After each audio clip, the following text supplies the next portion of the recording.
Ողջույն, Բուն TV-ի եթերում դիլեմա հաղորդաշարն է եւ ես Արեգ Քոչինյանն եմ։ Այսօր մենք խոսելու ենք տեղեկատվական անվտանգության թեմայով եւ իմ հյուրերն են Դավիթ Պետրոսյանը, Inlight հանրահետազոտությունների կենտրոնի նախագահ, բարև ձեզ, շնորհակալություն հրավեր ընդունելու համար եւ Արթուր Պապյանը, մեդիա փորձագետ, բարև ձեզ, շնորհակալություն հրավեր ընդունելու համար։ Բարև ձեզ։ Հարգելի հեռուստատողներ, թեման, որին մենք անդրադառնալու ենք,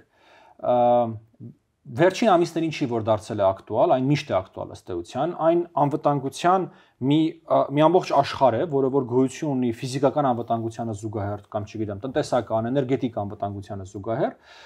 եւ որի հետ ի տարբերություն անվտանգության շատ այլ շերտերի յուրաքանչյուրս առնչվում ենք գրեթե յուրաքանչյուր րոպե։ Եվ մարտահրավերները այս դաշտում, այս ոլորտում օրեցօր փոփոխվում են, օրեցօր ավելանում են, յուրաքանչյուրիս ֆինանսական բարեկեցությունը, յուրաքանչյուրիս անձնական տեղեկությունները պարբերաբար կախված են մեր գրագիտության մակարդակից։ Այսօր մենք փորձ ենք անելու իհարկե ոչ մասնագիտական խորությամբ, այլ հանրամատչելի խորությամբ փորձելու այսպես քարտեզագրել մեզ շրջապատող առավել ակտուալ, առավել այսպես հասանելի եւ վտանգավոր սպառնալիքները ու հասկանալ, թե ինչպես է հնարավոր դրանցից պաշտպանվել առնվազն առաջին մակարդակում, այսպես ասենք։ Պարոն Պապյան, սկսենք ձեզանից։ Սկսենք, խնդիրն այն է, որ մենք ունենք փոքր տարածքում 2.9 միլիոն կամ 3 միլիոն հայ, որոնք շատ նախաձեռնող են, չափազանց օպտիմիստ եւ ուզում են շուտ հարստանալ։ Այս կոմբինացիան ահավոր վտանգավոր մարտահրավերներ միջավայր է ստեղծում Հայաստանի համար, որովհետև նաև պիտի հասկանանք, որ մենք գտնվում ենք շատ հետաքրքիր տարածաշրջանում, որտեղ մի քանի գերտերություններ կամ ռեգիոնալ ուժեր փորձում են ազդեցություն տարածել, օգտագործելով եւ չխորշելով ոչ մի ռեսուրսից, այսինքն նույնիսկ սովետական ժամանակներում Հայաստանը իր տարածքի փոքրության պատճառով Թուրքիայից, ասենք այսպես ասեմ, ՆԱՏՕ երկրների ազդեցության գոտիներում էր կարողանում լինել, հնարավոր է այստեղ քո ուզած ալիքը սփռել ռադիոհեռուստատեսային։ Այսօր երբ ֆիզիկական տարաարկելքներ այլևս չկան, այսինքն երբ ինտերնետային տիրույթում են գործում, այստեղ նաև ազդեցության գործակալներ կան, ովքեր ավելի ազատ են գործում եւ կարողանում են ուղղակիորեն ստանալ ֆինանսավորում եւ ինչ-որ ազդեցության ոլորտներ տարածել, տեղեկատվություն տարածել, պլյուս խոշոր պետությունները իրենց ազդեցությունները փորձում են այստեղ տարածել տարբեր միջոցներով։ Օրինակ մի պետություն շուտ գրանտներ տալով է դա անում, մեկ այլ պետություն սեղանի տակից ճամփորդով գումար տալով եւ պետություններ կան, որ մեր տարածքում ուղղակի առանց խոչընդոտ հեռարձակումներ են իրականացնում։ Պարզ օրինակ, ասենք օրինակ Հայաստանի տարածքում հեռարձակվում են ռուսաստանյան հեռուստաալիքներ, դրա մասին խոսվել է։ Կամ Հայաստանի տարածքի մի մասը լիովին, ասենք, ներթափանցվում է թուրքական, ադրբեջանական ռադիո հեռուստաալիքներով։ Նույն կերպ դրանցից բացի գալիս են այս տարածքում նաև ինֆորմացիոն ալիքները։ Էլի շատ պարզ, բայց շատ վտանգավոր օրինակներից 20 թվականին 44-օրյա պատերազմի օրերին Հայաստանում իբր մեքենայական ուսուցման համար տվյալներ հավաքագրող մի ընկերություն գովազդում էր արագ էժան փող աշխատելու միջոց, երբ որ պետք էր գնալ Հայաստանի տարբեր վայրերից ֆոտոներ անել եւ դա տրամադրել, ապլոդանել այդ հարթակը ու ստանալ փող։ Այստեղ գալուց ենք մեր օպտիմիզմին եւ շուտ հարստանալու ու նախաձեռնողականության, այսինքն բազմաթիվ Հայաստանի քաղաքացիներ մեծ հաճույքով փորձում էին գրանցվել այդպիսի ծառայություններից տվյալներ ուղարկել։ Մենք նաև բազմաթիվ դեպքեր հաղորդագրություններ ենք կարտացել, թե ինչպես են հայ զինվորականներ տարբեր տիպի одноклассникներով շփվել տարբեր երկրների գործակալների հետ։ Այստեղ գալիս է մեր օպտիմիզմը։ Այսինքն ինչ որ պատճառով, ասենք, փորով, մորով, մազով ծածաներ համոզված են, որ այս ծիտ ռուս աղջիկը ուզում է անպայման իրանց հետ շփվի սոցցանցերում, Ես իհարկե մի փոքր ուզում հումորի տամ, որպեսզի տպավորի, բայց շատ վատ իրավիճակ կա, այսինքն էլի օպտիմիստական օրինակ։ Բոլոր հայերը, ասենք, առևտուր չեն արել որևէ տեղից, ոչ գլոբինգից, ոչ Amazon-ից, ոչ մի այսպիսի ինչ-որ մի բանից, բան չեն առել, բայց ստանում են SMS, որ իբր հայ փոստում իրենց փաթեթ է սպասում, եւ օպտիմիզմի ու ասում շուտ հարստանալու ցանկության կոմբինացիան, իրենց դրդում է սխմել է թղումը, բացել ու գնալ վարակվել ինչ-որ վիրուսներով, որովհետև կամ ինչ-որ ֆիշինգի զոդ անալ, որովհետև իրանք համոզված են, որ իրանց բախտը բերել է ու իրանց ինչ-որ ծանրոց է եկել։ Այս ամբողջի կոմբինացիան մենք եթե ավելի վեր բարձրացնենք, տեսնում ենք, որ մեր տարածքում առանց արգելքի, առանց խոչընդոտների գործում են տարբեր տիպի phishing-ային, սպառնալիքներ ստեղծող կազմակերպություններ, բանկային ֆրոդ, այսինքն մարդկանցից գումարներ են կանում։ Դրանից ավելի վերևի մակարդակում նաև շատ լավ գործում են տարբեր տիպի ազդեցության գործակալները, հայ ազգի կամ արտասահմանյան։ Նաև գործում են ինֆորմացիոն տարբեր աղբյուրները, ռուսաստանյան, չինական, ամերիկյան, կարևոր չի, իրանական, թուրքական, ամեն ինչ, այսինքն։ Եվ դրանից ավելի վերևի աստիճան մենք նույնիսկ տեսնում ենք այնպիսի տարօրինակ դրսևորումներ, երբ օրինակ որևէ ամերիկյան ռոպագանդա կամ կեղծ ինֆորմացիա գնում է ռուսաստանյան մեդիա, թարգմանվում է այնտեղ ռուսերեն, ստանում է ռուսական ինչ-որ հավելյալ երանգներ, հետո ռուսերենից էլ թարգմանվում եւ վերատարածվում է Հայաստանում, ստանալով հավելյալ, ասենք, ամերիկա, ռուսա, չգիտեմ, հայկական երանգներ։ Մենք նաեւ տեսնում ենք, որ օրինակ, եթե որոշակի զսպվածություն կա ադրբեջանական, ապա տեղեկատվություն Հայաստան տարածելուց, ադրբեջանցիները օրինակ շատ արդյունավետ կերպով կոնտենտ են տեղադրում ռուսաստանյան մեդիաներում եւ այնտեղից այդ կոնտենտը թարգմանվում է առանց վերլուծությունների եւ վերատարածվում է հայաստանյան մեդիա լանդշաֆտում։ Այստեղ էլ գալիս է երևի մեր նախաձեռնողականությունը, ինչը, այսինքն փոխանակ ջանքեր գործադրել, սովորել անգլերեն, չեմ սովորել ադրբեջաներեն, ինչը շատ կարեւոր է, այսինքն պիտի հակառակորդի լեզուն իմաց, այս ամեն ինչի փոխարեն մարդիկ նախընտրում են արագ էժան ապրանքը սպառել, չեմ, վերցնել ռուսերենից էլ մի հատ AI-ի վրա շպրտել, տենց արագ հայերեն թարգմանվի վրով անցնել ու հրապարակել։ Առհասարակ շատ վտանգավոր է այս մեր քիչ աշխատելով արագ արդյունքի հասնելու ձգտումները եւ շատ վտանգավոր է այն, որ մենք չենք ուզում հասկանալ այն միջավայրը, որտեղ գտնվում ենք եւ փորձել մի քիչ վերլուծել։ Ինֆորմացիան շատ արագ է հայաստանյան մեդիա սֆերայում տարածվում, ոչ ոք չի ուզում ջանք գործադրի, գնա երկրորդ աղբյուրում ստուգի, երրորդ աղբյուրում, այս է մեր ընդհանուր երևի մարտահրավերների։ Պարոն Պապյան, մի այսպես ընդհանուր միտք եմ ուզում հանել ձեր ասածից, որ փաստորեն ոչ միայն Հայաստանում, ընդհանրապես դա գլոբալ տրենդ է, էլի, որ այդ մեդիա սպառնալիքների, եթե ոչ բացարձակ մեծամասնությունը մի զգալի մասը իր հիմքում ունի behavioristական, այսինքն շարժու մարդու արձագանքման, մարդու շարժու ձևի վրա հիմնված որոշակի էլեմենտ։ Եթե դու ինքդ սխալը չանես, այդ մեդիա սպառնալիքը քեզ 99% դեպքերում կշրջանցի։ Այդքան էլ այդպես չի, խնդիրն այն է, որ այսօր էլի սովետական տարիներն էի հիշատակում, ի տարբերություն դրան, ի տարբերություն ասենք 80-ական, 70-ականների, երբ որ դու պիտի ջանք գործադրեիր, որպեսզի մեդիային հասնես, հեռուստացույց միացնեիր եւ այլն, այսօր մեդիան ինքն է հասնում քո հետևից, ասում է, հասնում է, քեզնից անցնում է, հետագայում։ Չէ, ես նկատի ունեի այդ ֆիշինգներ, չգիտեմ, տարատեսակ կիբեր սպառնալիքները, այսօր արդեն մեդիան ավելի push factor, այսինքն ինքն է գալի քո մոտ։ Դուք նստած ոչինչ չէիք անում, մեկ էլ SMS է գալիս։ Դուք նստած ձեր համար ոչ մի բանի չէիք ուզում ձեռ տայիք, ինչ որ ծանոթում է գալիս։ Դա է խնդիրներից մեկը, բայց իհարկե ես համաձայն եմ ձեր դիտարկման հետ, որ դրանց մեջ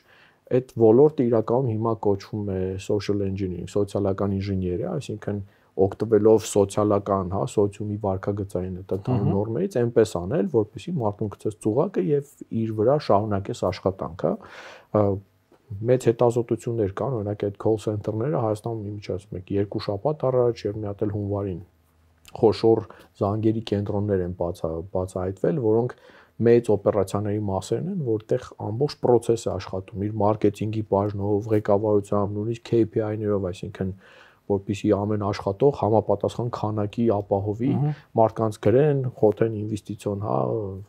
այսպեսի ներդրումային մեծ սխեմաների մեջ, հետո նույնիսկ դրանից հետո վնասի փոխհատուցման process-ն են իրենք կառավարում, այսինքն իրենք նույնիսկ ունեն իրավաբաններ, որոնք խաբվածները, որ փորձում են բողոքարկել, մի հատ էլ իրենց են մոտենում, ասում են մենք մասնագիտացած ենք այս դեպքերով, ձեզ եկեք օգնենք, մի կրուգել են, այսինքն երկրորդ ցիկլով են պատտասում, մի հատ էլ են փող վրա ստացնում, որպեսզի այսինքն երկրորդ կրուգ գնա։ Հիմա սա, ասում եմ, ֆինանսականն է, որը այո, կոնկրետ անձինք են տուժում։ Իմ խնդիրն այն է, որ ֆինանսական ուղղակի այդ մի բլոկն է, մենք նաև ինֆորմացիոն ընդհանուր գեոպոլիտիկա, այս աշխարհաքաղաքական մարտահրավերների մեջ էլ ենք նույն կերպ վարվում։ Եվ իրականում ես երևի լավ չի ասել այդ բառը, իրականում մի փոքր դրական մի բան եմ տեսնում, որ գոնե մարդիկ սկսում են փողով քաշվել ու մի քիչ սկսում են գոնե վերլուծել, որտեղ նախկինում մենք հիմնականում տեսնում ենք, որ միայն ինֆորմացիոն գեոպոլիտիկ ազդեցության վեկտորներն էին մեր մոտ գործում, կախված են բանի հետ, որ հայերեն այդքան տարածված լեզու չի, շուկան փոքր է, հանցագործները ալարում էին այստեղ ռեսուրս ծախսեին, բայց հիմա քանի որ տարբեր Google Translate-ներ ու sense բաներ են հայտնվել, AI-ը շատ լավ հայերեն տեքստ է գրում, դրա հետ կապված կանխատեսումս այն է, որ էժանանալու է նաև փոքր երկրների վրա աշխատելը, պլյուս Հայաստանը արդեն դարձել է միջին եկամտով երկիր, այսինքն մարդկանց ձեռքին փող կա, եւ երկրում ներդրումային որևէ հնարավորություն ռեալ չկա, եկամտահարկի ես վերադարձի ու չգիտեմ բնականային շուկան է, ուրիշ նորմալ բորսա չկա, մարդիկ տեղ են ման գալի փող ներդնելու, հիշում եք նախաձեռնող շուտ հարստանալ օպտիմիստ, այս կոմբինացիայի, շրջանակում մենք տեսնելու ենք, որ գնալով աճելու են ֆինանսական սկամները, եւ ես հույս ունեմ, որ բոլոր 2.9 միլիոն, 3 միլիոն էլ միկրո կխափեն, կհանգստանան ու կսկսեն ավելի քննադատաբար վերաբերվել թե ֆինանսական ներդրումային սկամներին եւ առհասարակ ինֆորմացիոն մեդիա միջոցներով իրենց եկող տարբեր տիպի ազդակներին։ Շնորհակալություն։ Պարոն Պետրոսյան։ Շատ լավ, իրականում շատ լավ հիշատակում էր սոցիալական ինժեներիայի մասին ու այդ չափանիշները, որ հայերը նախաձեռնողական են, ուզում են շուտ հարստանալ եւ օպտիմիստ են։ Մի բան, որ պետք է շեշտենք, որպեսզի թյուր տպավորություն չստեղծվի, թե դա միայն հայերի այն շերտի վրա է ազդում, օրինակ ովքեր որ փողով խաբվում են կամ բան, որոնք որ ասենք բավական գրագետ չեն, չգիտեմ, ֆինանսական գրագիտություն չունեն եւ ընդհանրապես չեն հասկանում, որ դա տենց չի աշխատում։ Պետք է շեշտենք, որ այդ մեթոդները նույն հաջողությամբ աշխատում են շատ բարձր կրթական ցենզ ունեցող մարդկանց վրա, շատ ավելին երկրների ղեկավարությունների վրա եւ որևէ մեկը դրանից ապահովագրված չի։ Մի քիչ այլ կողմից եթե փորձեմ օրինակ բերեմ, իրականում հայտնի pager-ների սկանդալը իսրայելական, եթե հիշում եք, հենց վառ սոցիալական ինժեներիայի օրինակ է, որտեղ իհարկե մի քանի բարդ սխեմաներ են աշխատել։ Նկատի ունեմ, եթե սովորական մարդուց մի 100,000 դրամ գանձելու համար այդքան սխեմաներ պետք չեն, մի քիչ ավելի բարդ սխեմաների համար ու բոլորն են թիրախավորված, այսինքն այնպես չի որ միայն այդ Համասի առաջնորդներն են բոլորը։ Հա, բոլորը թիրախավորված են։ Դա երևի առաջին ասպեկտն է։ Ու ես էլ եմ կիսում այն օպտիմիզմը, որ երևի բոլորը մի անգամ եթե խաբվեն, գուցե մի բան փոխվի, բայց իրականություն ցույց է տալի, որ հակումը եւս մեկ անգամ գնել այդ նույն ծուղակը մեծ է, դա էլ ավելի շատ այդ խաղամոլության սինդրոմն է, շատ հայտնի պատմություններ կան էլի այդ ներդրումային ոճի մեջ, ուրեմն կրիպտո արժույթների վերջինս բումի շրջանակներում, երբ որ մարդիկ ցայտնոտի մեջ պարզապես առանց հասկանալու կրիպտո արժույթը ոնց է աշխատում, ընդհանրապես ինչա դա։ Գնում են ու պատրաստ են հազարավոր դոլարներ այնտեղ դնել, բացարձակ առանց հասկանալու, այսինքն մարդիկ, ովքեր տեսականորեն մի ինչ որ ապրանք գնելիս, որ արժի 2000 դրամ պատրաստ են կենաց մահու կռիվ տան, որ այդ 1000 դրամը մի քիչ զեղչեն, գնում են եւ հազարավոր դոլարներ են այնտեղ ներդնում։ Դա բնականաբար առաջին հերթին կարելի ասել իրանց մեղքն է, բայց պետք է հասկանալ, որ իրենց դեմ լուրջ սիստեմներ են աշխատում, մարքետոլոգներ են աշխատում, չգիտեմ, հոգեբաններ են աշխատում եւ այդ բոլոր սխեմաները կառուցում են։ Հիմա թե ոնց է պետք դրանից պաշտպանվել։ Իհարկե դրա պատասխանը չկա։ Որևէ երկրում այդ պատասխանը չկա։ ԱՄՆ-ի նման երկրում, որտեղ այդ ամեն ինչը ծնունդ է առնում մեծ հաշվով, տեխնոլոգիաները ծնունդ են առնում, այնտեղ չեն կարողանում պաշտպանվել այդ ամեն ինչից, եթե նայենք միջին վիճակագրական ամերիկացին ինչքան խոցելի է բաների ինֆորմացիոն արտահոսքերի սքեմերի ավելի շատ խաբեությունների նկատմամբ, թե ինչ լայն տարածումներ ունեն բաները, ուրեմն դավադրությունների տեսությունները, դա բոլորը նույն ժանրից է, այսինքն ֆիքսենք, որ բանալին չկա, այսինքն չկա այն մեխանիզմը, որում պետքա բոլորը պաշտպանվեն, բայց կան տեղային ինչ որ բաներ, դե կրթականը հասկանալի է, բոլորը պետքա կրթվեն։ Կարանք մտածենք, թե ինչ ներդրում ունի այստեղ պետությունը, ինձ թվում է այստեղ պետությունը ավելի շատ թե կանխարգելիչ, թե պատժիչ գործողություն պետք է ունենա։ Շատ են վերջերս տարբեր բանկերի կողմից դեպքեր, երբ որ վարկեր են ձևակերպվում, երևի լսած կլինեք այդ դեպքերի մասին, շատ ֆիքսվում են մի բանկի վրա կամ 1-2 բանկի վրա, բայց իրականում բոլոր բանկերի մոտ էլ ընդհանրապես ասած դա կա։ Հիմա ինչից է գալիս այդ խնդիրը։ Մենք կարող ենք ենթադրել, որ օրինակ օրենսդրական անկատարության հետ գործ ունենք։ Ես ենթադրում եմ, որ ունենք, որովհետև եթե մարդը առանց տեղյակ լինելու, որ ինքը վարկա վերցրել, վստահ եմ, որ կենտրոնական բանկը այստեղ ասելիք պիտի ունենա, որովհետև եթե օրինակ այդ նույն մարդը ուզեր վարկ վերցներ, շատ հնարավոր է գնար հասներ բանկ, մի հատ էլ մերժում ստանար, ուր մնաց այդպես Դրա համար այստեղ միանշանակ բոլոր ոլորտներում ունենք օրենսդրական անկատարություն ու այստեղ խոսքը չի գնում ավելի վերահսկողական մեխանիզմներ պետությանը տալու մասին, որին ես կտրականապես դեմ եմ, կարող ենք մի քիչ ավելի ուշ անդրադառնալ դրան, այլ խոսքը գնում է օրենսդրական կարգավորումների մասին, որոնք եթե խոսում ենք օրինակ ֆինանսական հոսքերի մասին, հա, բանկերի վերահսկողություն, այն ինչ որ պետության տիրույթում է արդեն իսկ, հա, երկրորդ ամենակարևոր բանը անձնական տվյալների պաշտպանությունն է, որը Հայաստանը երևի չեմպիոն է չկատարման ոլորտում, միանշանակ խայտառակ վիճակ է, երբ որ ցանկացած մեկի անձնական հեռախոսահամարը կարող եք ձեր լավ ընկերոջ միջոցով պետական համակարգում աշխատող ստանալ եւ որևէ հետևանք չի լինի, անգամ այդ մարդիկ չեն հասկանա, եթե դուք անգամ փորձեք դրա հետևից գնալ, այդ մարդիկ անգամ չեն հասկանա, թե ինչի եք դուք կարծում, որ ձեր իրավունքները խախտվել են։ Մենք այս մակարդակի խնդիր ունենք այդտեղ։ Ու հիմա այդ ամեն ինչը համադրելով մարդկանց ի վերջո մեղադրել, որ իրանք զոհ են դառնում ֆիշինգի, սոցիալական ինժեներիայի, ինձ թվում է ճիշտ սկիզբ չի լինի։ Թերևս սոցիալական ինժեներիայի մասին այդքանը, մնացածը շատ լավ։ Պարոն Բաբյան, քանի որ դա նշվեց, ուզում դրանից շարունակենք խոսակցությունը, այդ անձնական տվյալների պաշտպանության հիմնահարցերը Հայաստանում։ Պարոն Պետրոսյանը շատ էսպես հստակ գնահատական տվեց թե պետական մարմինների կողմից նրանց կառավարման, թե մարդկանց կողմից իրենց անձնական տվյալների կառավարման։ Սա այսպես ամբողջ աշխարհում տարածված խնդիր է, թե դա Հայաստանում ինչ-որ սպეციფიկ ավելի վատ վիճակում գտնվող հարց է։ Չէ, ամբողջ աշխարհում, ասեմ ձեզ, Հայաստանը բավական առաջատար օրենսդրություն ունի անձնական տվյալների պաշտպանության առումով, այսինքն դա 15 թվականին է ընդունվել, բայց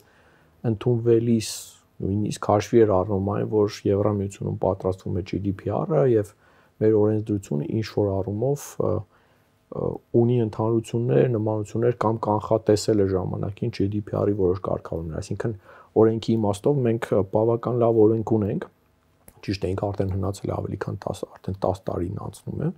եւ վերանայելու իհարկե կարիք կա, բայց խնդիրը ոչ թե օրենքն է, այլ խնդիրներ ավելի շատ կախված են այդ օրենքի կիրարկման հետ, այսինքն մենք ունենք անձնական տվյալների պաշտպանության գործակալություն, որը սկսենք նայած, որ իր սուբորդինացիոն կարգով, այսինքն ինքը ենթարկվում է նախարարության արտադրության եւ դա որը սխալ է։ Որոշակի իրեն զրկում է որոշակի առումով գործունեության ազատությունից, որտեղ մեր երկրում պիտի ճիշտ հասկանանք ամենաշատ անձնական տվյալների արտահոսքեր թույլ տվողը պետությունն է եւ եթե դու ունես մարմին, որը պետական ինչ-որ մի մարմնի մի հատ էլ ենթական է, հա, ասենք դա արդեն իսկ իրեն որոշակի սահմանափակումների մեջ է դնում, պետք է ունենալ անկախ մարմին, որը նաեւ որոշակի ինչ-որ երաշխիքներ կան, որ ինքը հաշվետվողականություն է, օրինակ, ջուրում գոնե ինչ-որ ընդդիմությունը, գոնե ինչ-որ հասարակական կազմակերպությունը որոշակի ասելիքներ ունեն այստեղ, հա։ Պլյուս բուն այդ մարմնին տրամադրվող ռեսուրսներն են անհամարժեք իր արժեվ դրված մարտահրավերներին եւ նաեւ իրեն տրվող լծակներ, այսինքն ընդամենը այնտեղ ինչ-որ 300,000 դրամի կարգի տուգանքի մասին է խոսք գնում, որպիսի պարզ լինի, հա, այսինքն մի մարդու տվյալը ինչ արժե, հա, անձնական տվյալը։ Ես գիտեմ, որ օրինակ սկամ ցանցերում ամեն մի հաճախորդին բերելու համար աշխատողը մինչև $1,000 պարգևատրում է ստանում։ Այսինքն 300,000 դրամը մի մարդու տվյալի արտահոսքը 300,000 դրամից ավելի է լինելու։ Դուք այսպիսի անհամարժեք, հա, գնային համադրության մեջ ենք խոսում, այսինքն պիտի շատ թանկ լինի ու ծանր լինի պատիժը անձնական տվյալների արտահոսքերի։ Բոլորս գիտենք այդ հայտնի պատմությունը, որ ձեր մեքենայի ապահովագրությունը ապան լրանում է, ձեզ սկսում էին, նույնիսկ վերջերս կասեցրել են, բոլոր ապահովագրական գործակալություններից զանգում են ձեզ։ Դա ինչ է նշանակում։ Դա նշանակում է, որ վարորդների անձնական տվյալները արտահոսել են ու բոլոր անձնական տվյալները, բոլոր ապաները դա ունեն։ Նույնը ասենք դուք ինչ-որ փորձեք որևէ միտեղ ձեր լողավազանի, չեմ, այդ ժամկետը պրծնի, տեսեք ձեզ քանի տեղից, քանի ջիմից են զանգում, հա, ասենք, որովհետև դա այդ տվյալները տարածվում են։ Բացի դա, նայենք իրականում մեկը, ես համաձայն չեմ, որ միայն պետությունով այս հարցը կլուծվի, եւ էլի անդրադառնալով, հա, Դավիթի քիչ առաջ ասած դիտարկումներին, եկեք հասկանանք, որ մենք նաեւ ունենք մեդիագրագիտության լրջագույն խնդիր, որը իհարկե կապված է նրա հետ, որ վերջին մի 10-15 տարում Հայաստանի բնակչության 90% հայտնվել է իր համար անծանոթ մեդիա միջավայրում, ինտերնետային տարածքում եւ ինքը կրթության հնարավորություններ չի ունեցել։ Այսինքն մեր դպրոցը, մեր համալսարանը մեզ երբևէ չեն պատրաստել այդ միջավայրին։ Եվ այսօր էլ նորմալ չեն պատրաստում, այսինքն նույնիսկ դպրոցական, եթե տեսնեք, հա, ծրագրում հիմա տարեր են մտցրել մեդիա գրագիտության, մշակվել է վերջերս մեդիա գրագիտության չափորոշիչներ, որոնք պիտի որ կիրառվեն եւ երբ որ կիրառվեն գուցե դպրոցը ապահովագրված կլինի, բայց ավելին է պետք անել, որպեսզի ընդհանուր մեդիա գրագիտություն բարձրացվի, որովհետեւ եկեք բարձ հասկանանք, ինչով է ձեզ օգնում մեդիա գրագիտությունը վարկային կամ ֆինանսական սքամներից կամ, չգիտեմ, ինֆորմացիոն ապատերեկացության։ Մեդիա գրագիտության դասական, հա, երևի կանոններից մեկը այն է, որ ինֆորմացիան փորձի ճշտել։ Կամ ուշադրություն դարձնել, թե ինչ աղբյուրից է ստանում։ Ինչի է սա կարևոր, որովհետև տեսեք, մենք տարիներ շարունակ սովորել ենք, որ եթե տեսնում ես տեսանյութ, հա, որի մեջ օրինակ Նիկոլ Փաշինյանը ենթադրենք Հայաստանի վարչապետ ռուսերենով գովազդում է ինչ-որ ներդրումային հնարավորություն, պետք է դրան հավատալ, որովհետև տեսանյութ է, չէ՞։ Բայց որտեղ վարչապետ, հա, որտեղ ռուսերեն է։ Հա, եւ նայում եք Եվ սա ովքեր որ չգիտեն կոնտեքստը եղած, 1-2 տարի առաջ լայն շրջանառում ստացած տեսանյութ է, որով ուղղորդում էին մարդկանց ներդրումային հերթական սքամ էջի։ Եվ եթե մարդ ես ուխտի ականջում քնած չես իմացել, որ արհեստական պանականությամբ հնարավոր է կեղծել, եթե մարդ ես չգիտես որ գոյություն ունի մոնտաժ, հա, այսպիսի հասկացություններ, գուցե եւ դու հակված լինես հավատալ, որ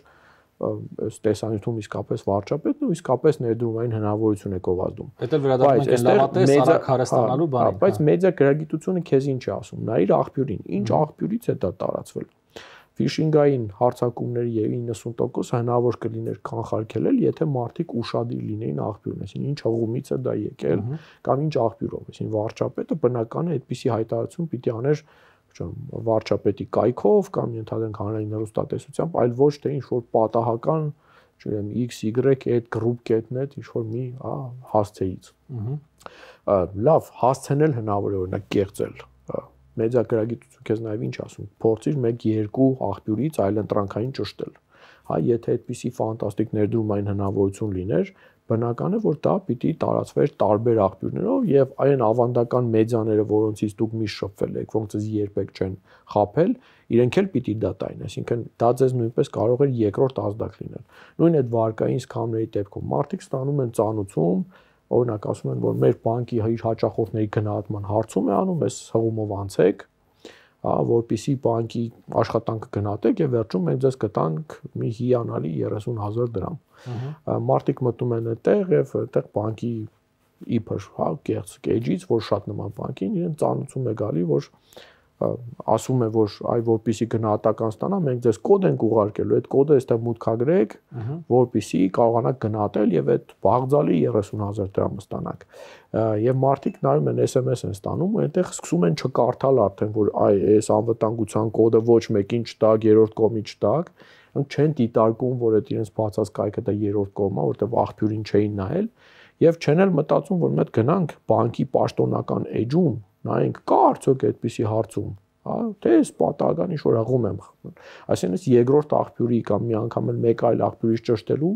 գործոններ են անում։ Իսկ հետո արդեն խաբված մարդիկ սկսում են բողոքել, որ վայ, տարան, միլիոնը տարան, բայց 30,000 դրամի համար իրենք իրենց ամբողջ աքսեսները, պաստորեն մուտքային տվյալները տվեցին, ասենք ինչ-որ անհասկանալի տեղից եկած ինչ-որ գովազդային հղուման։ Այստեղ մենակ մի բան երևի փողի հետ կապված կարելի է ավելացնել, տեսեք, փողը, մանավանդ եթե մենք չենք խոսում կրիպտո փողի մասին, փողը միշտ ունի հետք, ճիշտ է։ Եթե խոսում ենք օրինակ բանկային հաշվից դուրս եկած, ներս եկած փողի մասին, փողը միշտ ունի հետք։ Եթե ինչ-որ մեկի անունով վարկ է վերցվել, ինչ-որ մեկի քարտի թվերն են անգամ գողացել եւ այդ տրանզակցիան տեղի է ունեցել, դրա հետևից միշտ կարելի է գնալ։ Այսինքն չկա տենց սցենար, երբ որ չի կարելի գտնել վերջնակետին, հա, որը այդ փողը ստացել է։ Իմ բանը քննադատությունը, առպետությունը այստեղ կանոնը նրան հիմնականում, որը որ իմանալով այդ ամեն ինչը, ունենալով այդ բոլոր գործիքները, որտեղ այդ գործիքները հայտնի են, այդ գործիքները կան վաղուց, մենք այդպես է չունենք ինչ որ բացահայտումներ, մասնավորապես այդ ոլորտում, որ ահա մենք բացահայտեցինք, որ այս խումբն էր զբաղվում դրանով, կամ գուցե բացահայտումներ կան, բայց իրանք ընդհանրապես չեն հանրայնացվում, ինչը շատ տարօրինակ կլիներ, որտեղ դա շատ կակրաս հանրայնացնելու բան է։ Ենթադրում ենք, որ էլի գործ ունենք թերի աշխատանքի ու անկատարության հետ։ Գուցե նաև օրենսդրական, գուցե նաև ոչ։ Օրենքները կարող ենք առանձին քննարկել։ Մյուս կողմից շատ լավ է այդ ուրեմն ստուգումների մասը մեդիա գրագիտության, այստեղ մենք մի քիչ հակառակ խնդիր ունենք։ Ուրեմն եթե առհասարակ ընդունված է համարել, որ գրագիտությունը դա մեծ սերնդից գիտելիքի փոխանցումն է փոքր սերնդին, հա, կրտսեր սերնդին, մեդիա գրագիտությունը մի քիչ կազուսային է, ուրեմն այստեղ պիտի աշխատի հակառակ սկզբունքը։ Ուրեմն երիտասարդները պիտի կրթեն ավելի ավագ սերունդներին։ Այստեղ շատ բան կարանք նշենք, ես էլի հակված չեմ կարծել, որ դպրոցը կարող է այդ խնդիրը փակել, որովհետև մեկը լիներ դպրոցին սովորեցներ սկզբունքով։ Երևի անհատական մակարդակում եթե էլի մի քիչ ուսումնասիրություններ է պետք նայել, ես տես թվեր չունեմ, բայց կարծում եմ, որ ավելի շատ թիրախավորվում են ու առնվազն ինֆորմացիոն հոսքերին, ավելի շատ թիրախավորվում են ավելի բարձր տարիքի մարդկանց։ Դրա համար պարզ ալգորիթմ գոյություն ունի, հա, պետք է զավակները աշխատեն իրենց ծնողների հետ, հետևողականորեն, բացատրեն անտրտունջ, որ ոնց է պետք հիգիենայի կանոններին հետևել եւ այլն։ Սա մեդիա գրագիտության մասով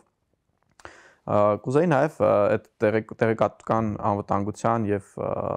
տվյալների պաշտպանության կոնտեքստում մի քիչ անդրադարձ անել։ Ուրեմն տեսեք, եթե մենք վերցնենք ցանկացած մասնավոր կազմակերպություն, ինչ որ խոշոր, հա, փոքրից մի քիչ ավելի մեծ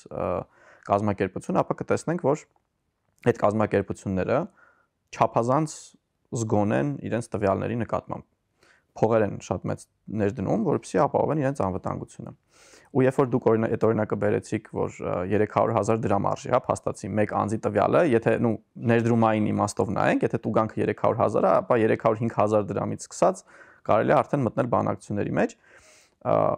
Շատ տարօրինակ է, որ պետությունը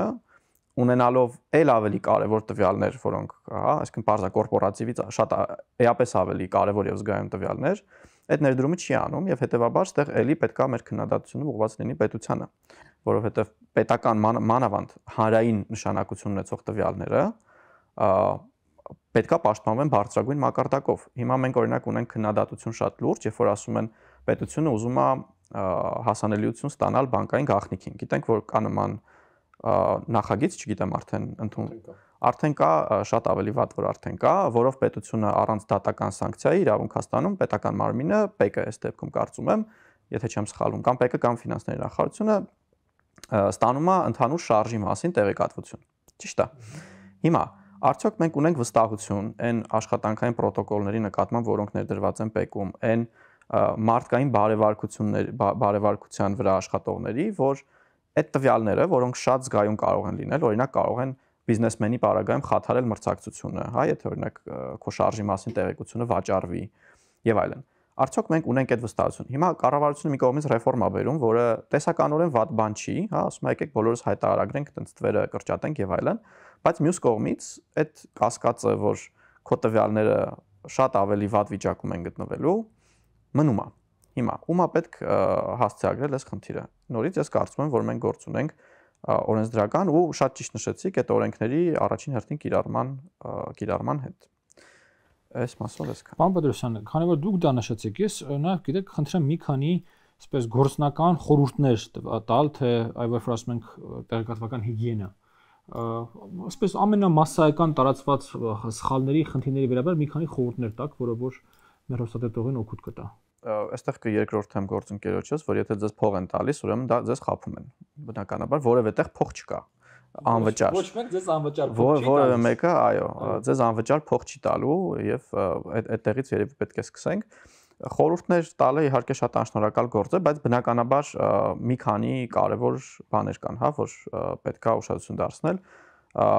Պարտադիր պետք է ունենաք բարդ գաղտնաբար, պարտադիր պետք է այդ գաղտնաբարները բարբերաբար փոխել, պարտադիր պետք է միացված ունենաք երկփուլային մուտք, ցանկալի է ոչ SMS-ով։ Հա, այսինքն եթե երկրորդային փուլը SMS-ն է, SMS-ով պետք չի դա անել, որովհետև օրինակ անգամ հետաքրքիր օրինակ կա, որ Twitter-ի CTO-ն տեխնիկական տնօրենը ունենալով երկշերտ անվտանգություն իր Twitter-ի օգտահաշվին միացված դարձել էր խարդախության զոհ ու իր տեխնիկական տնօրենը, այո, որովհետև SMS-ով էր իր երկփուլ բանը եւ իրենց էլի գողացել էին։ Ու նման էլի մանր բաներ, իհարկե այդ բոլոր բաները, որ պետքա ստուգել աղբյուրը հնարավորություն դեպքում հա հղումը պետք է նայել, բայց դա պետք է հասկանալ, որ շատ բարդ է, այսինքն մարդու հետ ով մարդու համար ով թեմայի մեջ չի, կոպիտ ասած, հա, այսինքն չունի այդ չի անցել այդ օրգանական ճանապարհը ինտերնետում, օրինակ, չգիտեմ, 2000-ականներից եւ այլն, այլ պարզապես ինտերնետի հասանելիության, հա, այսինքն ինտերնետը շատ էժան է Հայաստանում եւ այդ ինտերնետի հասանելիության բերումով հայտնվել է, ինչպես գործընկերս ասաց, իր համար շատ խորտ միջավայրում, իրան բացատրել, որ դու գիտես ինչ կա, օրինակ պետքա գնաս նայես, որ ենթադրենք հասցեի մեջ գրած է հենց բանկի անվանումը .am եւ դու պետքա իմանաս, որ դա է հենց իրենց պաշտոնական դոմենը եւ չխաբվես, դա շատ բարդ է, որտեվ նախ դա էլ է կեղծվում, վերջին օրինակները կարելի է նորից վկայակոչել, շատ հեշտ կարելի է դա կեղծել, երկրորդն էլ վստահեցնում եմ, այդքանը բացատրել մարդու ով թեմայի մեջ չի, պրակտիկորեն անհնար է, հա։ Հետևաբար տարական հիգիենայի կանոնները շատ լավ, բայց այդ օպտիմիզմի վրա է պետք է աշխատել, ուրեմն ձեզ որևէ մեկը փող չի տալու որևէ պարագայում, հա, ֆինանսական մասը։ Բազային բանն է, այսպես խորհրդանոց, ասած որևէ մեկը ձեզ անվճար գումար չի տալու, պարոն Պապյան, կավելացնեք որևէ բան նշված ցանկին։ Հա, երևի մեն կավելացնեմ, հիմնական դասական մասեր ասացին, բայց կասեի, որպեսզի առասարակ ինֆորմացիոն, հա, տեղեկատվական անվտանգության այս համակարգում արժի մարդիկ ինֆորմացիան դիտարկեն որպես ուտելիք։ Այսինքն, դուք բոլորդ ուզում եք բացառապես քաբաբ ուտեք, բայց մի քիչ պետք է նաև դրանից լինի, չգիտեմ, սալատ։ Հա, ինչ նկատի ունեմ։ Բոլորը սիրում են սենսացիաներ, շատ արագ տարածվող լուրեր, Telegram կանալներ, որոնք ամեն ինչի մասին վայրկյանական են գրում։ Դիտարկեք դա որպես ձեր fast food-ը, որը տենց ուզում եք, Coca-Cola-ն, որ խմում եք։ Բայց դրանից արժի, որպեսզի բոլոր մարդիկ իրենց համար ունենան մի քանի, այսպես ասած, հենարանային ինֆորմացիոն աղբյուրներ, հա, լրատվամիջոցներ, որոնք ավելի ծանրակշիռ են, գուցե մի քիչ ավելի դանդաղ են, ավելի հետաքննող են, հա, բայց որոնք ձեզ երբեք չեն խաբել, կամ եթե նույնիսկ իրենք ինչ-որ մի հարցում սխալվել են, հետո տեսել եք, որ իրենք ներողություն են խնդրել ու բացատրել են ինչից է սխալ առաջացել, հա։ Ցանկալի է ունենալ մի քիչ բալանսավորված դիետա, հա, այսինքն եթե դուք հետևում եք օրինակ, չեմ, հանրային լրատվամիջոցների, նաև ընտրեք 1-2 օպոզիցիոն եւ 1-2, ասենք, պրոիշխանական լրատվամիջոց, որpիսի նաև ունենաք տեսակետների բազմազանություն։ Եվ օպտիմիզմից բացի իմ երկրորդ երևի հորդորն է, որ երբեք մի աղբյուրի վրա մի հենվեք։ Միշտ աշխատեք ցանկացած ստացած ինֆորմացիայի համար գտնել այլընտրանքային աղբյուր։ Էլ եմ ասում, հղում տեսակ, որը թվում է, որ բանկի կայքից շատ նման է, բացեք այդ ձեր բանկի քարտը, դրա վրա սովորաբար բանկի պաշտոնական, չեմ, կայքեջի հասցեն պիտի գրած լինի, կամ պիտի գրված լինի հեռախոսահամար, որով կարող եք զանգել ճշտել։ Տեսակ ինչ-որ ինֆորմացիա, չգիտեմ, սահմանային սրացում, չգիտեմ, ինչ-որ հերթական պետական աջակցության ծրագիր, հա, մտեք, փորձեք գտնել այդ ձեր ծանրակշիռ լրատվամիջոցում կա այդպիսի ինֆորմացիա, որտեղ եթե ինչ-որ ազդեցիկ, շոշափելի, կարևոր բան է տեղի ունենում, նույնիսկ ամենադանդաղ 6 անգամ վերստուգող լրատվամիջոցը ի վերջո դրան պիտի անդրադառնա։ Եթե դա հարմար չի, գոնե ձեզ համար իմացեք, ասենք հետևեք պետական մի քանի կարևոր կայքերի, օրինակ e-gov.am-ը հրաշալի կայք է, ամեն տեսակ պետական ինֆորմացիոն ծրագրային տվյալներ այնտեղ կան, կամ դրանից, ասենք, համապատասխան գերատեսչության կայքում փորձեք տեսնել կա արդյոք այդպիսի ինֆորմացիա, թե ոչ թե կուրորեն հավատացեք, հա։ Կարծում եմ մեր նման երկրի համար պարտադիր է, որպեսզի բոլորը իմանան mil.am, հա, military այդ բառն է, ռազմական .am, պաշտպանության նախարարության կայքի հասցեն այնտեղի ինֆորմացիոն, հա, ծանուցումները պատահաբար հետևեն, որովհետև մենք բազմաթիվ դեպքեր ենք ունեցել, երբ որ ադրբեջանական, հա, քարոզչամեքենաները փորձում են հենց շահագործել այդպիսի խուճապ արտահայտող ինֆորմացիաները։ Ուրեմն եւս մի գործոն, որի մասին էլի ուզում հիշատակեմ, դա զգայական վիճակն է։ Այսինքն, եթե դուք տեսնում եք, որ ձեզ փորձում են զգայական ինչ-որ իրավիճակի բերել, ասենք դուք հանգիստ ձեր համար, այսպես ասած, կինոյի պես մեջ ասած նստած սոխու հաց կուտեիք, բան չէիք անում, եւ ձեզ շատ շահագրգռում են, կամ ձեզ շատ ուրախացնում են, կամ շատ տխրեցնում, սարսափեցնում են։ Ու այդ ամենը նաև շտապեցնում են։ Ու նաև եթե ձեզ զգայական ու այսպիսի վիճակի մեջ են տնում, որպեսզի դուք ձեր անալիտիկ միտքը անջատվի, այդ ժամանակ դուք հենց պիտի ամենազգուշը լինեք եւ ստոպ տաք եւ չշտապեք եւ փորձեք նույն խորհուրդներին հետևելով գնալ։ Ստուգել աղբյուրը, երկրորդ աղբյուր ճարել, համոզվել, որ ձեր տիրապետության տակ գտնվող ռեսուրսներին որևէ բան չի եղել, չեմ, ձեր պարոլը ստուգեք, տեսեք ինչ ու կասկածելի SMS կամ mail ստացել եք թե ոչ։ Այն մոտավորապես էս։ Ընդ որում ես այս փուլից կուզենայի մենք մի փոքր ավելի շատ անցնեինք ավելի տեղեկատվական լայն, հա, գեոպոլիտիկ խնդիրներին, որովհետև եկեք հասկանանք, որ նախ Հայաստանն է շատ վատ անկայուն տարածաշրջան, պլյուս եկող տարի մենք նախատեսում են ընտրություններ, որոնցից առաջ ես կանխատեսում եմ ապա տեղեկատվական ինֆորմացիոն, այս շիլաշփոթի ավելացում եւ շատ մեծ ավելի ծավալով տեղեկատվական հարձակում։ Դրանք անհրաժեշտ է, երկու հատ հարց եմ ուզում հավելյալ քննարկենք, հետո կանցնենք այդ ուղղությամբ։ Պարոն Պետրոսյան, ուրեմն երկու հատ բան, որը որ կարծես թե Հայաստանում դրվես այդքան շատ տարածված չի, բայց որը ոնց պոտենցիալով ոնց որ թե հաջորդ մեծ խնդիրները դրանք են լինելու, հա։ Առաջինը deepfake-երը եւ երկրորդը դրա վերաբերյալ այսպես տեսանյութեր բաներ են պատտվում, որ հեռախոսազանգեր են մարդիկ ստանում եւ իրենց բարեկամի, հարազատի, երեխայի, ծնողի ձայնով ինչ որ այդպես իրենցից բաներ են ակնկալում։ Կան արդյոք Հայաստանում արդեն սրանք եւ եթե նույնիսկ չկան, ոնց է հնարավոր սրանցից պաշտպանվել։ Հայաստանում միանշանակ դրանք կան շատ վաղուց։ Կարելի է նաեւ ասել, որ այդ դասական իմաստով deepfake արտադրությունը, որը երևի արդեն մի 5+ տարեկան տերմին է, երևի արդեն հնացած կարելի է համարել, որովհետև չգիտեմ, արհեստական այս լեզվական մոդելների զարգացման հետ մեկտեղ գեներացվող նկարները, տեսագրությունները այն որակն են ստանում, որ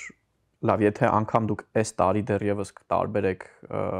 օրիգինալը ոչ օրիգինալից, հաջորդ տարի կամ 2 տարի հետո դա դառնալու է անհնար։ Պարզապես հնարավոր չի լինելու դա մեկ։ Եվ երկրորդը տեղի ունենում այդ արհեստական բանականության գործիքների դեմոկրատիզացիա, այսինքն դրանք արդեն ոչ միայն մեծ կորպորացիաների հասանելիքն են, ինչպես օրինակ, չգիտեմ, ժամանակին առաջինի, երբ որ ChatGPT-ն հայտնվեց, તો հասկանալի էր, որ միայն իրանք ունեն, հա, հետո Google-ը ունեցավ եւ այլն։ Հիմա այդ մոդելները հայտնվում են բաց հասանելիության մեջ, ցանկացած մեկը իր համակարգչի վրա կարող է տեղադրել եւ ունենալ իր սեփական ChatGPT-ն, հա, դրա համար իրեն ընդամենը մի փոքր հզոր համակարգիչ է պետք, ինչը լրիվ հասանելի ժանրից է։ Հիմա, ինչպես կարելի է դրանից պաշտպանվել։ Տեսանյութերի եւ նկարների հետ կապված երևի պիտի երկրորդեմ, որ որևէ բանի չի կարելի հավատալ միանգամից, եթե դուք դա չեք տեսնում ձեր առաջինը ձեր կողմից վստահելի աղբյուրում, անկախ նախասիրություններից, հա, եւ չի հաստատվել եւս մեկ աղբյուրով, այսինքն նորից երկրորդ ուրեմն աղբյուրի ստուգման սկզբունքն է, որտեղ այնուամենայնիվ որակյալ լրատվամիջոցները, որոնք դեռ կրում են այդ պրակտիկաները, իրենց թույլ չեն տա առանց ստուգելու կամ այսպես ասենք 90+% դեպքերում թույլ չեն տա, իսկ եթե հանկարծ եւ սխալվեն ու տեղադրեն, անպայման հերքումը կտան եւ գոնե այդ մասով կարող եք հանգիստ լինել։ Եթե դա չի աղբյուրը ձեր համար վստահելի չէ եւ կամ չգիտեք այդ աղբյուրը, ուրեմն միանգամից դնում եք մի կողմ, անգամ իմաստ չունի ժամանակ ծախսել դրա վրա։ Դա երևի է տեսանյութերի, նկարների եւ լուրերի մասով։ Երկրորդը, երբ որ զանգեր եք ստանում, դա երևի ամենացավալիներն են, որովհետեւ շատ ահազանգեր եղել են Հայաստանում ու ոչ միայն Հայաստանում, որ զանգում են երեխայի ձայնով, խոսում են,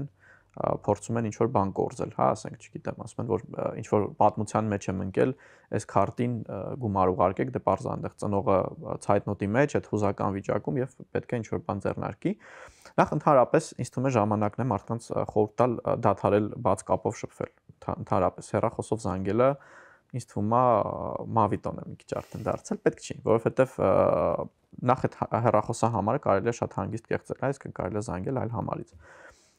Շատ ավելի քիչ հավանական է, որ օրինակ պայմանական Telegram-ով եւ Signal-ով եւ մնացած այդ մեթոդներով կեղծարարը կկարողանա զանգ կատարել, հա, բայց դա էլ չի պաշտպանում։ Բնականաբար պետքա փորձեք նորից ստուգեք, այսինքն եթե ձեզ դնում են նման էմոցիոնալ իրավիճակի մեջ, անջատում եք միանգամից հեռախոսը, փորձում եք ողջել, թե ինչա տեղի ունեցել արդեն ձեր ուժերով։ Օրինակ դուք եք զանգում այն համարին, որին որ վստահում եք, կամ չգիտեմ, եթե ձեր երեխան է, զանգում եք ձեր երեխայի ընկերոջը կամ իր հեռախոսահամարին։ ու փորձում եք բարձել։ Միայն բարձելուց հետո նոր Այսինքն անծանոթ համարից է երեխան զանգել, փորձում ես զանգել երեխայի համարին, օրինակ։ Հա, նույնիսկ եթե իր համարից է զանգել, դու միևնույն է փորձում ես, այս այն երկրորդ աղբյուրի սկզբունքն է իրականում։ Եթե նույն ձեզ զանգ եկավ, փորձում եք, չգիտեմ, ինչ-որ Facebook Messenger-ով կամ Instagram-ով կամ չգիտեմ, Discord-ով գրել ձեր երեխային ու իր ընկերներին, որպեսզի երկրորդ աղբյուր ունենաք։ Միշտ ունեցեք երկրորդային աղբյուր շփման ու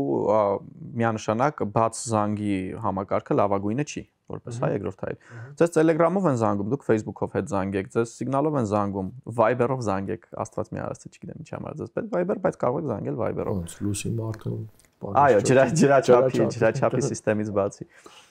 Պապա, մի հարցել սոցիալական ինժեներիայի հետ կապված։ Ես ճիշտ եմ հասկանում, որ այդ չարամիտները, այսպես ասենք, ովքեր որ ձեր վերաբերյալ սոցիալական ինժեներիա ինչ-որ գործիքներ են կիրառում, հետո են ձեզ փորձում ֆիշինգ անել, 90+ դեպքերում օգտագործում են համացանցում ձեր մասին արկա բաց տեղեկությունները։ Տեսեք, հա, պիտի տարբերակենք, կա spam, հա, դա այն, որ նիգերիացիները գրում են, որ իրանք անհասցե այսպես տարբեր տեղերում կապվող, եւ կա սոցիալական ինժեներիա, որը նշանակում է, որ ամեն ինչ սկսվում է ձեր մասին, այո, բաց ինտերնետում եղած ինֆորմացիայի ճարելուց։ Իրականում dark web-ում, այսինքն սև ինտերնետում, որը հանցագործներն են կիրառում, վաճառվում են տվյալների բազաներ արտահոսքերից, հա, եւ իրականում Հայաստանի քաղաքացիները պիտի իմանան, որ օրինակ 2020 թվականին ադրբեջանցի հաքերները կոտրել ու բաց ցանցում դրել են Հայաստանի քաղաքացիների մասին ինչ ասես, հա, ով է կոവിഡ്ով վարակվել,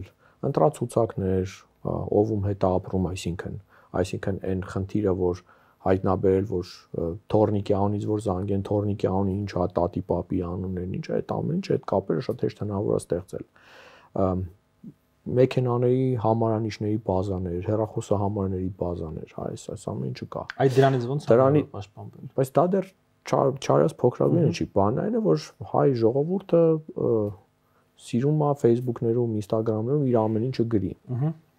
Միջին վիճակագրական մաման ամեն տարի առնվազն մեկ անգամ արտահոսք է թույլ տալիս իր երեխայի ծննդյան թվանը, տիպան ամսաթիվը, հա։ Գրում է, այսօր իմ բալեն դարձավ 20 տարեկան։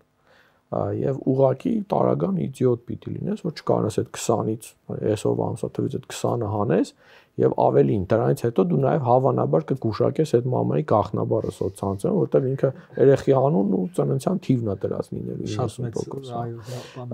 Այսինքն հանցագործները այսպես էլ սկսում են գործել եւ ավելի բարդ, եթե դա պրիմիտիվ դեր հարձակումներ են, ավելի բարդ հանցագործությունների դեպքում, օրինակ այն ինչ դեպքով որ մեզ դիմում են բարբերաբար, կիբերաբին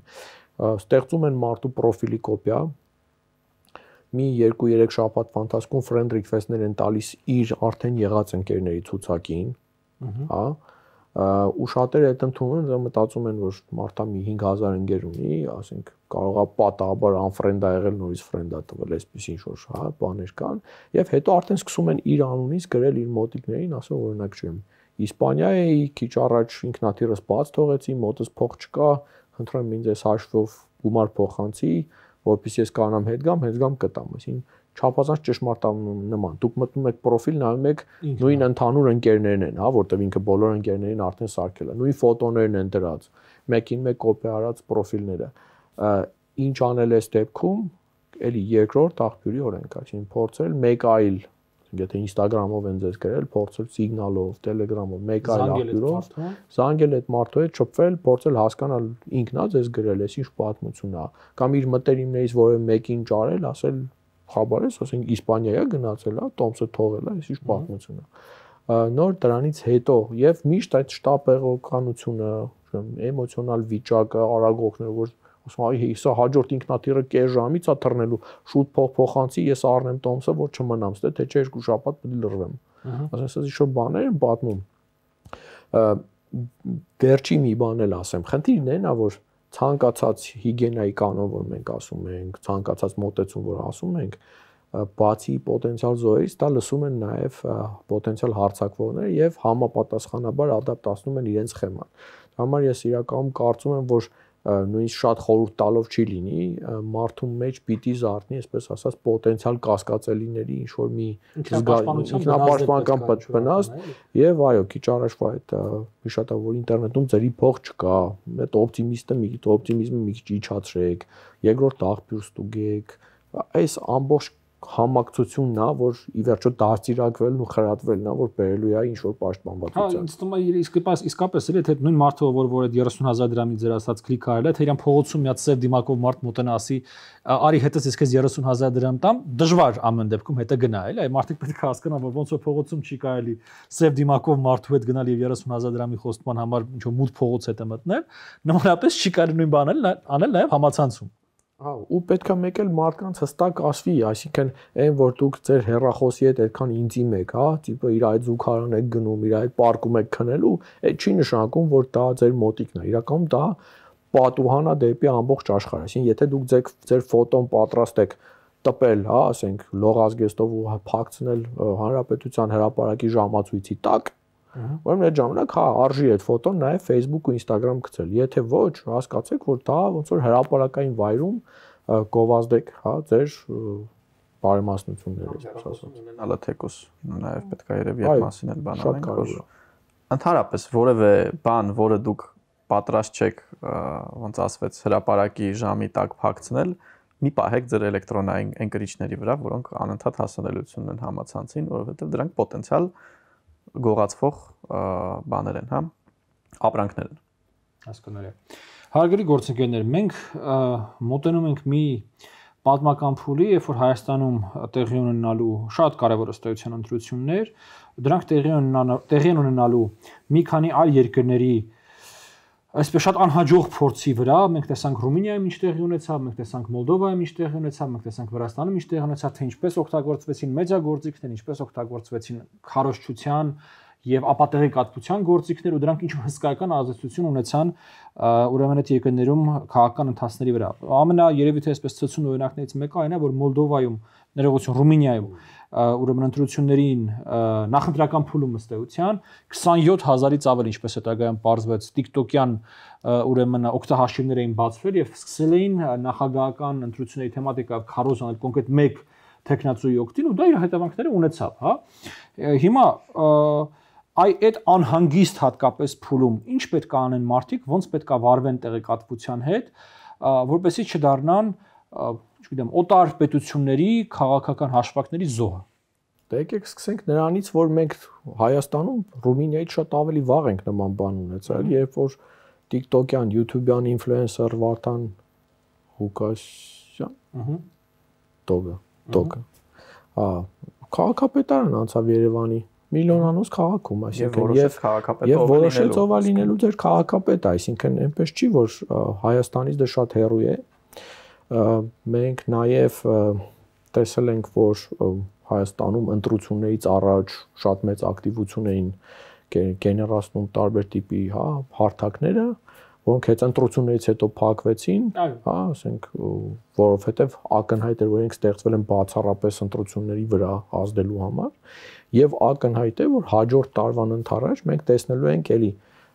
մեդիա դաշտում այդպիսի երևույթներ, երբ որ մանավանդ հիմա, երբ որ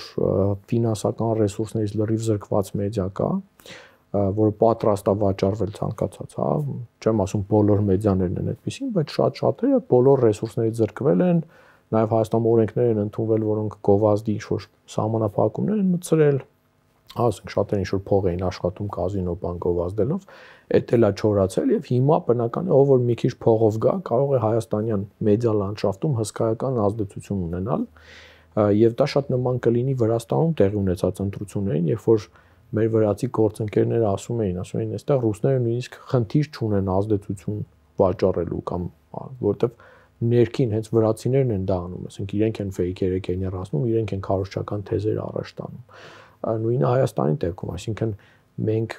նախկինում էլ դիտարկել ենք օրինակ փորձեր Ադրբեջանի կողմից այստեղ մեդիայում ինչ որ ազդեցություն ունենալ ուղղակի կամ անուղղակի ձևերով, հա, չեմ վաճառել կամ ռուսաստանյան մեդիաներում պլանտ անել, տնկել կամ արտասահմանյան մեդիայում տնկել ինչ-որ թեզեր այն հաշվարկով, որ դա վերաթարգմանվելու է, կամ տեսել ենք, որ փորձել են եղած բաներ, հա, վարձել Հայաստանում պրոդյուսերի խափելով, հետո ինտերվյուն կրճատել, մոնտաժերն այնպես են տվել, որ իրենց օգտին, հա, ներկայացվի։ Եվ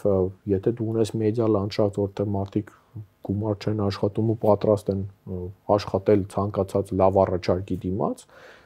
վարձել մի խումբ պրոդյուսերների, լրագրողների խափել, ասել մենք, չգիտեմ, National Geographic-ի համար ենք, հա, առյուծիկներ են ցույց տալու Հայաստանում։ Հետո մարդուն ուղարկել նկարումներ, հետո այդ կոնտենտը վերցնելու, այլ ու այլ կերպերով նենգա փոխելու հրապարակել, շատ հավանական է, իսկ այդպիսի թիրախային, հա, հարվածները հետո կարող են մեծ զգալի վճռորոշ ազդեցություն ունենալ ընտրությունների վրա, եթե դրանք քարոզչական են ու ճիշտ պահին են մատուցվում ու շպրտվում շուկա։ Այսպես ընդհանուր առումներով։ Վտանգը իհարկե կա, առկա է, շատ ճիշտ օրինակ էր, որ մեզ մոտ դա վաղուց կա, եւ երևի միշտ էլ եղել է, պարզապես հասանելիությունն է մի փոքր ուրիշ, այսինքն եթե այն ժամանակ մեդիա դառնալու համար, այսինքն այն ժամանակ ասված է երևի մի պայմանական 10-15 տարի առաջ մեդիա դառնալու համար գոնե ինչ-որ ջանք պիտի գործադրեիր։ Հիմա եթե դու TikTok-ում, Instagram-ում օգտահաշիվ ունես եւ հաջողացրել ես հետեւորդներ ունենալ, դու արդեն ոնց որ մեդիա ես, հա, փաստացի մեդիա ես եւ կարողա նույնիսկ շատ ավելի ազդեցիկ, քան դասական մեդիաները, ցավալիորեն, որտեղ բարձր խմբագրական որևէ արգելք չունես։ Ինչ մտքիդ գալիս է, կարող ես ասել, բայց ես մյուս կողմից չի ուզի գերագնահատել դրա ազդեցությունը, թեկուզ եւ Ռումինիայի օրինակով, այսինքն ենթադրել, որ Ռումինիայում օրինակ մյուս տեխնացուների հետ ամեն բան կարգին էր, բայց եկան չարամիտները եւ քարոզչությամբ նժարը փոխեցին, ինձ թվում է պարզապես գնալ է սխալ ուղղությամբ։ Նույնը ինձ թվում է տեղի ունենալու մեզ մոտ, այսինքն մեզ մոտ էլ բնականաբար հիմա մի քանի ամիս հետո մենք տեսնելու ենք, որ բացվելու են այդ հա բևեռացված տելեգրամյան ալիքները, հա ինֆոտերորի շրջանակներում բացվելու են երկկողմանի ընդ որում, հա, այսինքն պայմանական ասած, այս կողմից բացվելու են ինչ որ civic-ներ եւ civic-անման սունկ կայքեր, մեդիա նյուզներ, հա, ճիշտ եմ հիշում անունները, եւ հարակից սնկային արտադրություններ, մյուս կողմից անալոգ էլի ինչ որ աճեցված փոքր բաներ սկսելու են բնականաբար փոխադարձաբար սևացնել, բայց ասել, որ հենց դրանք ոնց որ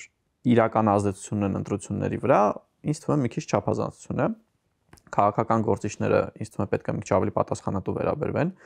Երևի ընտրողի համար սիգնալ պիտի լինի նաև այն, թե եթե օրինակ X տեխնացուն գնում է սև քարոզչության, ապա պետքա բացասական սիգնալ դա դիտարկել, չնայած ես հասկանում եմ, որ մենք այդ մեսեջը որևէ կերպ հնարավորություն չունենք փոխանցելու լայն հանրությանը եւ միևնույնն է դատողությունները այլ սկզբունքով են արվելու, բայց իմ հիմնական ուղերձն է, որ եկեք դա չգերագնահատենք, չկարծենք, որ օրինակ եթե ես վաղը բացեմ TikTok-յան հաշիվ եւ 3 միլիոն մարդ, այսինքն Հայաստանի ամբողջ բնակության չափ մարդ ինձ դիտի, ապա ես կդառնամ նախագահ, հա, կամ վարչապետ, նման բան տեղի չի ունենալու։ Այսինքն դա այլ սկզբունքով է աշխատելու, դրա դեմ պայքարելու շատ հեշտ ձև կա, եթե կգտնվեն մարդիկ, ում դա հետաքրքիր է, ապա այդ մարդիկ պարտավոր են սկսել գումար ծախսել մեդիայի եւ ինֆորմացիայի վրա։ Քանի դեռ մարդիկ գումար չեն ծախսելու մեդիայի վրա, ուրեմն մենք պիտի մեդիաները կամ պիտի մնան անհայտ սպոնսորների, լավագույն դեպքում սպոնսորների, վատագույն դեպքում կոնկրետ քարոզչամեքենայի մաս դառնալու, ավելի վատագույն դեպքում պետական ողորմության վրա, որը բնականաբար բերելու է աֆիլիացիա, հա, քանի դեռ մեդիան բիզնես չի ձևակերպում, այսինքն ինքը ինֆորմացիա վաճառող չի, իսկ դու այդ ինֆորմացիան սպառող, ինչի համար դու բնականաբար վճարում ես, ինձ չի թվում, թե որևէ բան կարող է փոխվել։ Շնորհակալություն, պարոն Պապյան։ Հարգելի գործընկերներ, մասնագետներին լսելուց հետո մենակ մի բանով երևի թե կամփոփեմ հաղորդումը, զգույշ եղեք, ինչպես որ կյանքում եք շատ բաներից զգույշ լինում, պետք է հասկանալ, պետք է ֆիքսել, որ այդ նմանատիպ մի ուրեմն իրավիճական մեդիա դաշտը ու այնտեղ էլ պետք է նույնչափ զգուշավորություն ցուցաբերել։ Լավ եղեք, կհանդիպենք յուրաքանչյուր կիրակի 19:00-ին։